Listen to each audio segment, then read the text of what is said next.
one is worthy of our worship and our devotion and our love and obedience in the absolute sense but Allah, without any partners, the true Supreme King. And that the Prophet Muhammad sallallahu alaihi wasallam was indeed his prophet and his servant and his messenger, whom Allah sent as a mercy to the worlds. And the truest of words, bar none, without exception, are the words of Allah, the great glorious Quran. And the best of guidance, the best example is the Sunnah, the example of our Prophet Muhammad sallallahu alaihi wasallam. To begin, I guess I'll just navigate this subject as Sheikh Kareem had concluded his talk about what exactly is an addiction. First of all, I'm going to try to keep this, I'm supposed to have 3 lectures today. I have 2 lectures today. This one's going to be a conversation. Is that fine with everybody? Still early, you're lethargic, and so who knows what OCD is? Nice. What's OCD, sister in the back? Yeah. Okay, obsessive compulsive disorder. Who's heard that term before? That you obsess over something. Everyone says, I have OCD, or you have OCD. It's like a very common term now. It's a psychological term that kind of got mainstreamed. But there is a difference between what you think is OCD and what's just you being a little bit excessive about something, right? Like we say, I have a pet peeve, or I can't stand this.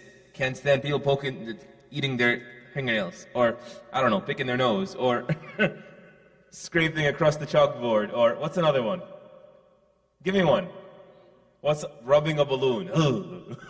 Give me another one. Okay, what's something you can't stand seeing people do? Come on. You guys are acting like, mashallah, you're so tolerant. Well, you know Muslims aren't tolerant. Come on, guys. I'm joking. Give me something. Eating with their mouth open and talking while they're eating. Very good. Give me something else. Sisters, come on. You guys are far more disgusted than us. Us guys, nothing disgusts us. Except maybe a clean person. Huh? Sure. Sisters, give me one. So everyone thinks that they're OCD about something. It's just a cool term to say, like, oh man, I'm so OCD about this, right? But what actually makes OCD, to those that use this term a little bit scientifically, to like the professionals, the specialists, OCD, we all have this, like certain things bother us, or we obsess over certain things a certain amount. But what makes it a D? What makes it a disorder? Obsessive compulsive disorder. It becomes a disorder when you get your life thrown out of order because of it. You understand? When it just derails the order, the structure, the fluidity, the normalcy of your life. That is very close basically to the most important thing you need to remember today about addictions. Okay? Like alcoholism. What makes alcoholism an addiction? Because it's a very slippery slope, right? Like there's a person that drinks alcohol, there's a light drinker, then there's a heavy drinker. Then what makes them an addict? They say when his drinking gets in the way of his functionality, he starts becoming disorderly. He becomes dysfunctional. And that does not happen overnight. And so basically what we're really talking about here all day today are excessive attachments. Even if 1 or 2 doctors says they are or aren't addictions, doesn't even matter. Because what turns it into an addiction is extremely slow sometimes, extremely subtle sometimes, but it's still the stepping stones of an addiction. Does that make sense? Like what makes someone just like really cheap and stingy versus someone who's a hoarder, right? There's a blurry line. And so our Islam actually gives safeguards to balance. What is balance? Because once you step out of balance, you may not necessarily be doing something wrong, but you also will not be able to stop at that point from falling into things that are wrong and dangerous. Does that make sense, everybody? Good. So let's get to addiction to technology. How do you know if you're addicted to technology? Let's practice. Go ahead, akhi. Someone wants to say it? How do you know if you're addicted to your screen? Look at it a lot, so it's just like, you can't really, not very quantifiable, right? Because you know why? You know why the problem with saying a lot isn't good enough? Because the average person, if you just look around and you compare yourself to everybody around you, the average American, the average person really, how many times do they look at their phone per day? Anyone know? It'll blow your mind. Don't call out. We're equal opportunists here. Give me a number. The average is 150 times a day. So if you're looking at your phone 120 times a day, you're like, I'm hot stuff, I'm doing pretty good. I'm below the average. That's a problem. But what is 120 looks at your phone doing to you? Is it messing with your functionality? It depends on what your goals in life are, right? It depends on how you understand the world. Do you understand them through the lens of everybody else? Or do you understand them through the lens of the insight that Allah granted you and how this world functions and how it relates to the next? That gives you a big perspective, humongous, priceless. Some people use their phones at the expense of their own good. Almost all of us do. That qualifies for it being a disorder. Right? At some point in time, we don't really have to identify at what point does it click into being a disorder, an addiction, an obsession. And so, you know there's a joke. If you guys don't laugh, we can't be friends. So you have to promise to laugh at my jokes, okay? Good. No, it's very telling. It's not one of those really ha-ha jokes, but it's pretty funny. He said that when the iPhone 7 came out, some guy picked it up, and he bought the iPhone 7, big screen, got the plus and whatnot, and he picked it, and then something distracted him, so he quickly just slipped it in his pocket and went on with his day. He slipped it in his back pocket and forgot that it was there. And then later on in the day, he gets somewhere, and he kind of just like sits, and he hears a crack. And he says, Ya Rabb, let it be my back. Meaning not my phone. That's what's important. Right? You have a problem, sir. But essentially, we do funny stuff like that all the time. Right? So, does technology qualify as an addiction? Well, here's an easy one. You have tons of important things to do every single day. Can you put your phone down until the end of this lecture? I don't think you can do it. Till the end of this conference. Leave your phone on airplane mode till tomorrow morning. I dare you. The giggles, the jitters. I can do it, right? You're already feeling awkward just by the request because you don't want to test yourself. Because you're afraid to go diagnose yourself because all the signs are pointing to an addiction. So what's worse now? They say what's worse, a child afraid of the dark or an adult afraid of the light? You don't want to face reality. You have this anxious fear of missing out on something has nothing to do with you, by the way, totally irrelevant, totally unimportant. They even phrased it now, right? Isn't it called FOMO, right? The fear of missing out. What if somebody right now wants to message me? What if someone messaged me and I'm not getting back to them, and then they're going to think, like, what are they going to think? They think I'm upset at them? Or like, what if they unfriend, like, right? Don't we do that stuff? These are all of the ugly side effects of tech addiction, by the way. And social media in particular, addiction is where I'm going to spend whatever remains of my time. I've already used 10 minutes of it. And so here's the cycle of why it happens. This like going back to the phone over and over and over and over again. One of the best people that you should go back to if you care about this subject on this is a man by the name of Tristan Harris. Anyone ever heard of him? Good. That means I can make believe I'm smarter than everybody, but it's not true. I just discovered the guy last night. So Tristan Harris used to be a designer, a software designer for Google. He's behind the monster known as Google.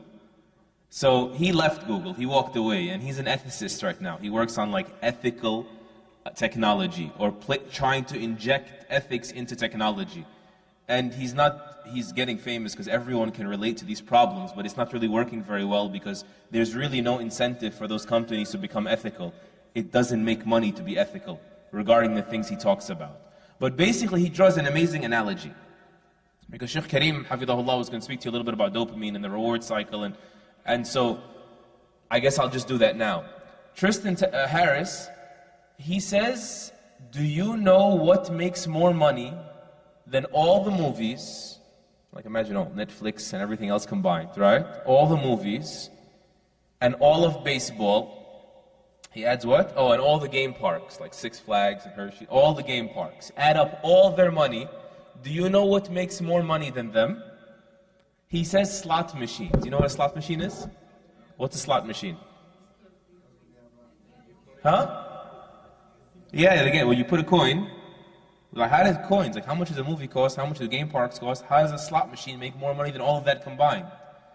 Because the slot machine is also going extinct, and there aren't too many slot machines anywhere. Like you have to go to like Atlantic City or Vegas, or like where are you going to find too many slot machines? So how does this make more money than that? He said because we all carry slot machines now.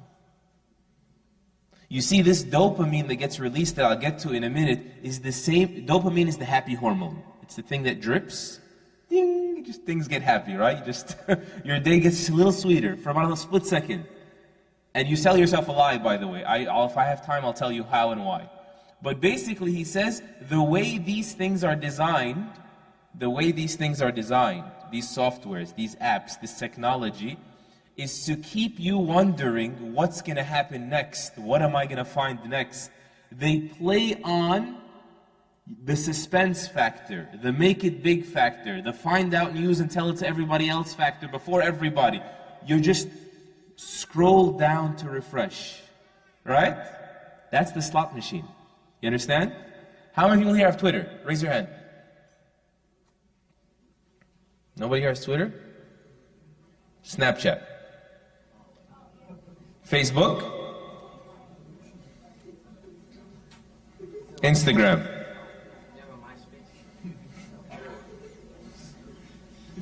We prayed Janazah on MySpace a long time ago. Right? Okay, look, listen. I'll give a Twitter and a Snapchat example. Twitter. You sign into Twitter, you should have noticed this if you're paying any sort of attention. Because this is the only thing you notice. When you open Twitter, what do you look at? First thing you look at in Twitter is what? Notifications, right? Your notifications. Who has tagged you? Who has done this? Who has done that? That notification delays about 3 to 5 seconds. Have you ever noticed that? That delay is deliberate. It's on purpose. To build in you the jitteriness, like, is there going to be a notification or not? It only shows 5 seconds into the app. On purpose.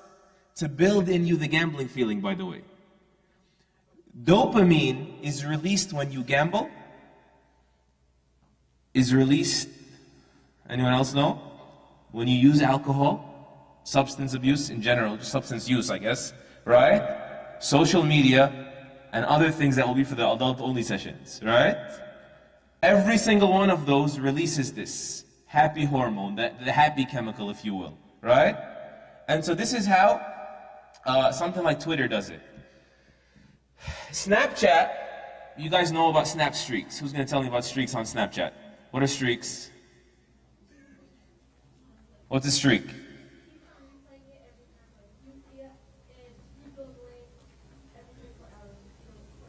Yeah, so you have a 24-hour time limit to keep your streak alive. I'm happy that parents have no idea what I'm talking about, so that now you can know what I'm talking about. Parents are looking at me like, what's he talking about? Astaghfirullah, what is this? Right?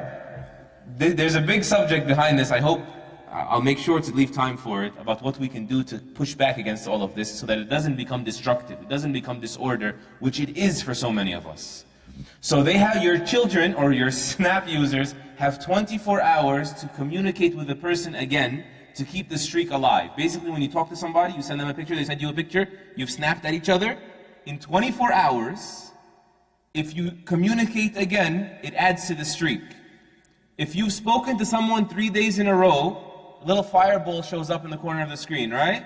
That you got a streak going. So the kid has something now that he wants to hold on to. You know, like when you win something really small and you're gambling, so, oh, snap, maybe I'll get some more out of this stuff, right?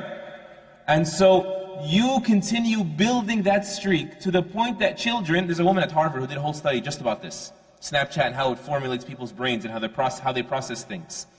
So what you do is, you wake up in the morning, I got 30 streaks going. So what I do with these 30 streaks, this is all Tristan Harris, go back to him, okay? You start taking pictures of the wall, the floor, your big toe, whatever it is, just so that you have initiated another communication, you're just keeping the streak alive. And then what also happens is that they see these children or these users become so desperate to keep their streaks alive that when their phone gets taken away from them, or they go on vacation, or otherwise, they are more than willing to give their passwords to somebody, to 2 people, to 5 people, which is the dumbest thing you can possibly do on the face of the earth. Okay? Just so those people can keep their streaks alive for them until they make enough cups of chai for their parents and get their phone backs. You understand? That's an addiction. That's a problem. But for people, some people, it's the only meaning they have in life. And that's something also that sits at the core of this whole problem. So what happened with all these technology addictions? Number one, it feeds a very normal, very halal human need for people to feel validated. Okay? Everyone wants to feel appreciated, wants to feel some sort of self-worth. But when you start seeing instant gratification, instant like dopamine drips, that oh, someone hit like, someone shared, someone tagged me, someone this, someone that, you start becoming dependent on that for validation. And it will not always come. People will always disappoint you. Human beings will always disappoint you. They'll never remember you as much as you would like. They'll never appreciate you as much as you deserve. Only Allah does that, by the way. Subhanahu wa ta'ala. And so the problem with that is that you're going to, number one, not find it with people. Number two, you will constantly need more of it. Like the Shaykh Hafidahullah was saying, the problem with dopamine, like when you get something, you get the reward. It's called a feedback loop, a chemical loop. Like you get, but the problem is you'll need more and more of it. That's why they call them gateway drugs. You'll need more and more of it to be satisfied. And so it's like an endless vicious cycle that just wears you down and eats away at you and just tears you apart. And that's why, by the way, in Islam, something I found very beautiful. You know, in Islam, we speak about lowering the gaze. Obviously, we talk about lowering the gaze, غض البصر. غض البصر, what's that about? Like, what's lowering the gaze about? Someone tell me. Quick. What are we supposed to lower the gaze from? Screwdrivers, what? Huh? The opposite sex. Lowering the gaze is not just about the opposite sex. Primarily it is, certainly. Right? Because sparks can fly with one look. And the concept of love at first sight does have some sort of basis. Even though I don't believe this is love, this is longing, this is lust. But it's okay, just words. We can debate that later. But sparks can fly from a look. Okay? But looking, the eyes, that's the danger of photo media, right? Snapchats and Insta. Looking at things is the quickest way for something to spread its tentacles around your heart. Like the eye is the fastest gateway to the heart. So when you now think you only have to lower your gaze from the opposite gender, that's not really true. You have to lower your gaze from so many things. Lower your gaze from what people have. Because the wider your eyes widen, right, and you get to look farther and farther, the more your chest tightens, right? The Prophet ﷺ said, for example, that when one of you looks at those that are preferred above them in dunya, you will always find someone preferred above you. There's always going to be someone more beautiful than you. Always going to be someone with a nicer car than you. Forget someone. Just that, what does these commercials do? They tell you, by the way, your brand new car just became old, the new car just came out. They just tell you about how much your life stinks. That's what media does, right? And so the Prophet ﷺ says, when you find yourself looking at people above you, quickly look at those beneath you. You need an equalizer. Right? And so you start feeling very crummy with your life when you start looking around too much at others and what others have. And then you need to realize the same way you delete the pictures that don't get enough likes and are not sensationalized enough and all that stuff, people do the exact same thing. Why are you lying to yourself? It's like, oh man, they're so happy together. Because she sent a picture of a vacation, then a month later she uploads they got divorced. They're just like, what the heck, how'd that happen? I've been jealous of you for the past 30 days. I thought you had like the perfect marriage. Like, how did this happen? How'd you guys break up? Or maybe it wasn't even a marriage. It was an illegitimate relationship. So you're trying to compare your life now, not with their life, but with their highlight reel. They're showing their best snapshots. And so it's going to be a losing game. Like, you're just not going to win. It's impossible. It's over. So you're supposed to lower your gaze from the things that will make you discontented, like not content, not grateful. Lower your eyes from the things that will make you jealous. You know all of this. You know all of this. But how are you actually going to apply it? I'll end my lecture with. It's 2:40. I only have 15 minutes left. And of course, of the problems, by the way, of technology, is that technology completely just erodes your value system. Like when you become dependent and bent on more and more validation, you're going to start wanting to do more and more controversial things, right? That's why sister, she'll just, take a picture of herself and get a few numbers, and then khalas, no one wants to see the same picture over again. So she'll open her hijab up a little bit, right? Then she'll move it back a little bit. A guy will take off his shirt now and take the picture in the bathroom. You keep upping the stakes, right? Because you want to stand out. You want to, instead of actually being a worthwhile human being, sorry guys, I'm just going to be frank here, and making a difference in the world, you just want to be different. That's all. You're satisfied with convincing others that your life is so cool, though you don't really feel that way. And so you're not even living for yourself, you're living for others. And so your whole value system just gets completely thrown out the window. And if your whole value system, by the way, is going to be determined by how people critique you, how people judge you all the time, right? Like people freak out when someone tags them, so-and-so shared a photo of you. What if it's a bad photo, right? You just have to open it real quick and just, please take that down, right? Why do you do that? Because this is the only thing that you stand on, this one weak leg, okay? And so the value system, also judging you is another problem, because if you're going to let people judge you, it's very funny, because we always hear nowadays in the dominant popular culture, don't judge me, right? Everyone's saying, don't judge me, don't judge me, don't judge me, don't judge me. You want people to judge you in the positive. You don't want anyone to judge you in the negative. Where did that come from? That came from the like button. And the problem with the like button is whether you're saying something or posting a picture, that like doesn't even mean they like you. I'm sorry, it doesn't. It just means I am like you, right? And you'll always find those people. There will always people just group themselves. Do you know why all the Muslims thought Hillary was going to win the elections? Because Muslims were only friends with people that didn't want Trump, right? That, by the way, is another problem in technology or in social media that's called an echo chamber. You guys know what an echo chamber is? You lock yourself in a place online. You do this you think you have a choice when you go on your phone. You don't have any choice. There are technologists whose job, 1,000 people whose job is to put together algorithms, formulas that study you and know you better than you know yourself. Like you think face recognition is the only thing that happens online? How am I going to grab your attention? That's all they care about. How am I going to grab your attention? So they recognize that you have the polo, tiny little thing in the image. It's, he wears polo shirts, right? Then another picture comes on, you're eating a certain kind of ice cream, and on the little wrapper between your fingertips it says Cold Stone. He eats at Cold Stone. And it continues building this database that is just unimaginably wide, knowing you better than you know yourself, and being able to manipulate your decisions, where you go, what you see, what you hear from, and you don't even know why you're doing these things. You have a conversation with someone on the phone about car tires. Next time you're watching YouTube, you find an advertisement about what? Car tires. That's why, by the way, when people came out with the whole Facebook scandal with Cambridge Analytica, you guys heard about this? I'm sitting there you guys are idiots. No offense. That's very impolite of me. I shouldn't have said that. But I couldn't help but you guys don't know this already? Yeah, okay, now it's official. But we all know that when you have a conversation about something, you go online, somehow that something is front and center. Okay? The Prophet ﷺ, by the way, is a very relevant hadith here about your inability to retain your value system, your relationship with Allah, if you care too much about others and conversing with others and being given regard by others.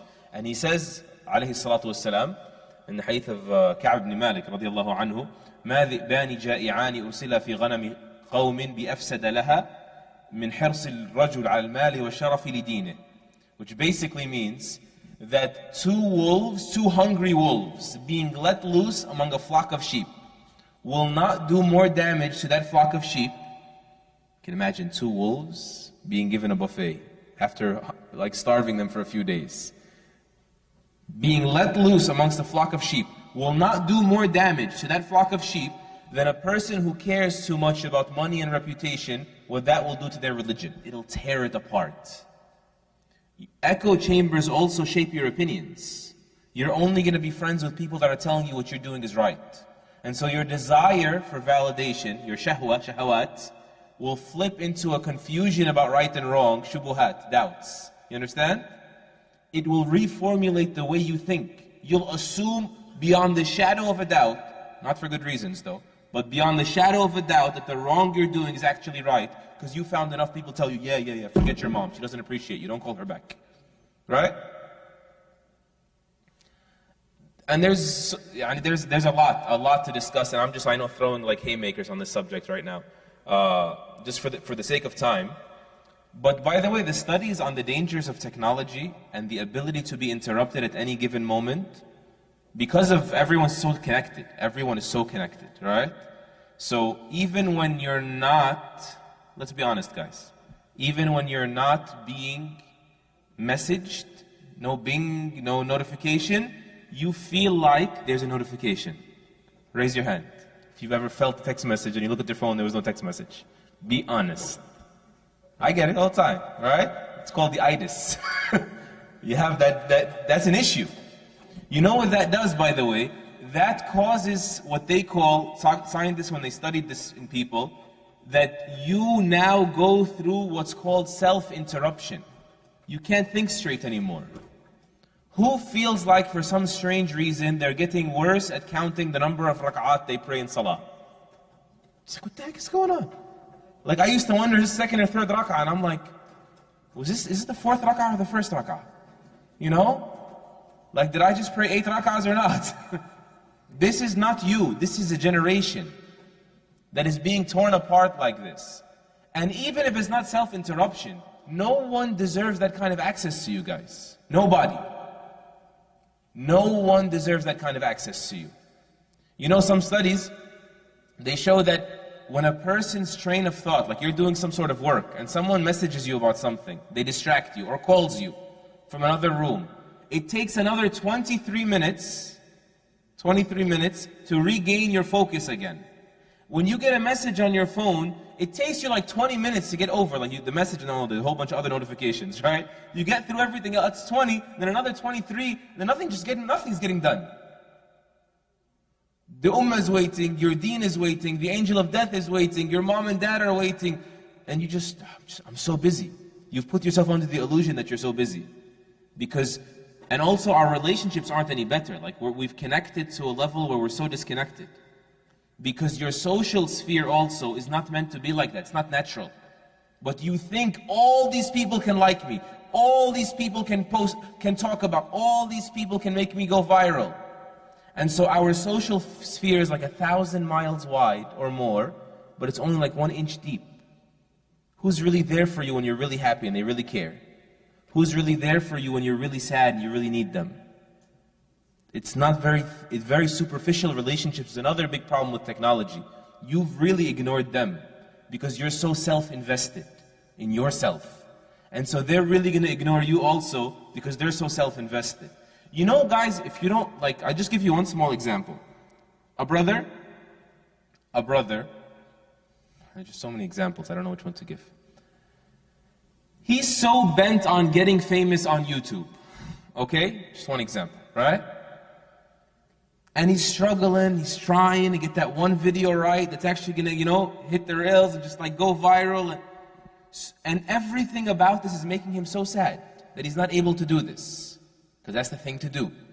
And he's selling himself out, he's selling his deen out, he's selling his family time out for this one thing that he thinks is gonna make him happy, and it's gonna disappoint him, even if he gets it, by the way, even if he gets it. This person missed out on so many happy moments in his life trying to be happy with something that will not make him happy. Like if you just cared a little bit less about yourself, right? You would have been so happy to see your little sister graduate, but you were too busy trying to get famous. You would have been so happy to see your mom get healthy again, but you were too busy trying to get likes. So you were actually that's the whole concept of Facebook depression, by the way. You can read about it. You're so invested in yourself that you're going to frustrate yourself. Okay? So going too far and too wide will just spread you thin and ruin you. It's 2:50, I got 4 minutes. No, 4 minutes.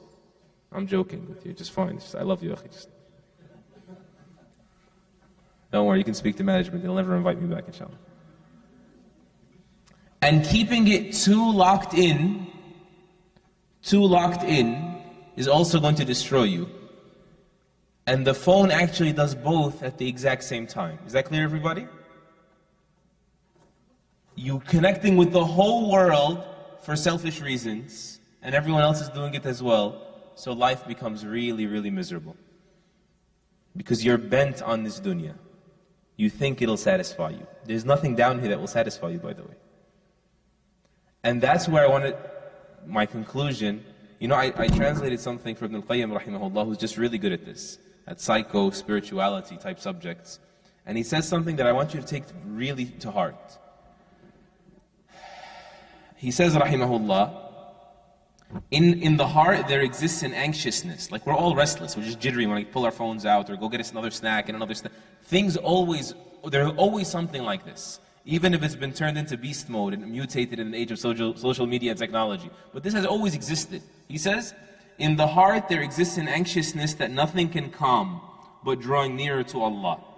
And over it looms a loneliness that nothing can remove but experiencing His company in private, having private conversations, whispers with Allah. He says, and in it exists a sadness that nothing can dispel but the joy of knowing Him and genuinely devoting oneself to Him. And in it exists a worry that nothing can reassure but focusing on Him and running, fleeing from Him to Him. From His anger to His pleasure, right? From His punishment to His just having your life revolve around Him, not revolve around you. You being the center of your life will destroy you. He says, fleeing from Him to Him. He says, and in it flare the flames of regret. I wish I could have been like this, I wish I could do that, right? Social comparison is a big part of that. He says, and in it flare the flames of regret, and nothing can extinguish them but becoming content with His commands, prohibitions, destiny, His qadar, and patiently gripping on to all that until the time you meet Him, subhanahu wa ta'ala. He says, and in it exists a pressing demand, like you have a genuine need to connect, you have a genuine need to be validated, all that stuff is fine. He says, and in you is a pressing need that will not stop until He alone becomes its pursuits. In it is a dire need that nothing will satisfy except loving Him.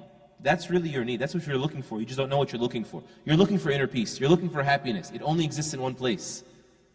There's a certain station at the top of your heart, guys, that nothing will fill but Allah. Meaning your relationship with Allah. When Allah says, I didn't create you except to serve me, He's not just telling you this is some rules you have to follow. He's telling you, I didn't make you any other way. You will be dysfunctional if you try anything else. It's not going to work. You weren't made for that. Nothing will fit in that socket but loving Him. He said, loving Him, constantly remembering Him and being sincerely devout to Him. And if a person were given this entire world and all it contains, it would never fulfill that need. Isn't that beautiful? Wallahi, it's true. I have 2 minutes left, or a minute and a half. I just want to tell you that part of getting past this addiction that you have is surrounding yourself with people that can help. You know, I believe it's Mujahid ibn Jabr, rahimahullah, the student of Ibn Abbas. He says, لو أن المؤمن لم يصب من أخيه إلا أن حياءه منه يمنعه المعاصي لكفاه. If the believer gets nothing out of his brother except being ashamed to commit wrong in front of him, that's good enough. Right? That's enough. Like as a crutch, until you start doing it out of shame from Allah, out of love for Allah, out of fear of Allah. But for now, just keep good company to do that. Like, make an agreement with your friends that when we speak, these phones will not be on the tables. When we have dinner together, with the family or with the friends. Start somewhere, right?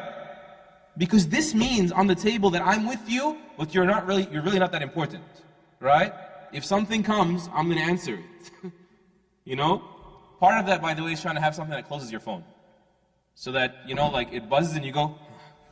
But if your eye gets there before your hand, so try to cover the screen. Put it down. Don't put it on the table. Parents, there's no quick fix for this. This is an addiction by every measure. A behavioral addiction. There's no quick fix for this because every child is different and you cannot treat different people the same way and different age groups and their time will not allow it.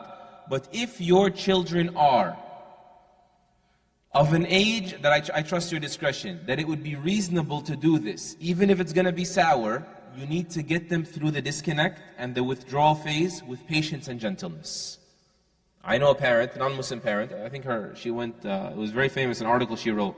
She told her child, I'm giving you a phone. This is not your phone, rule number 1. This is my phone that I'm letting you use. The child does not have a right to a phone, guys. The child does not have a right to you're the parent. Take control of your family, protect your family. This will devour them. This is not your phone. Number 2, you will not put any passwords on my phone. Number 3, if you ever do not pick up when I call on the phone, you are losing the phone. Number 4, and then she made the child sign.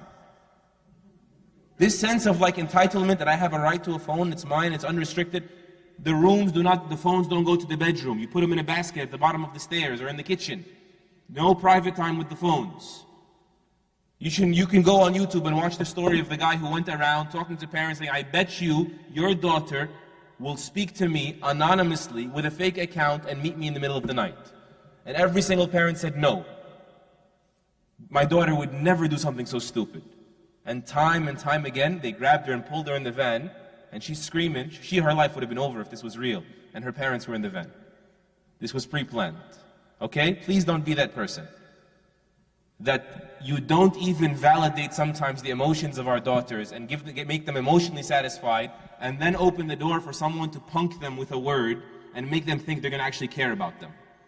They will fall for it. Don't sell yourself a lie. And so take control of this, right? As best as you can. اتقوا الله ما استطعتم. As best you can. سددوا وقاربوا. If you can't get it all, don't miss out on it all. Manage this a little bit. Weighing the pros and cons, trying your best, and at the end of the day, admit your poverty to Allah and say, Ya Allah, I can't do it without you. Protect my kids because I can't protect them. Jazakallahu khairan wa sallallahu wa sallam wa baraka nabiyyina Muhammad wa ala alihi wa sahbihi ajma'in.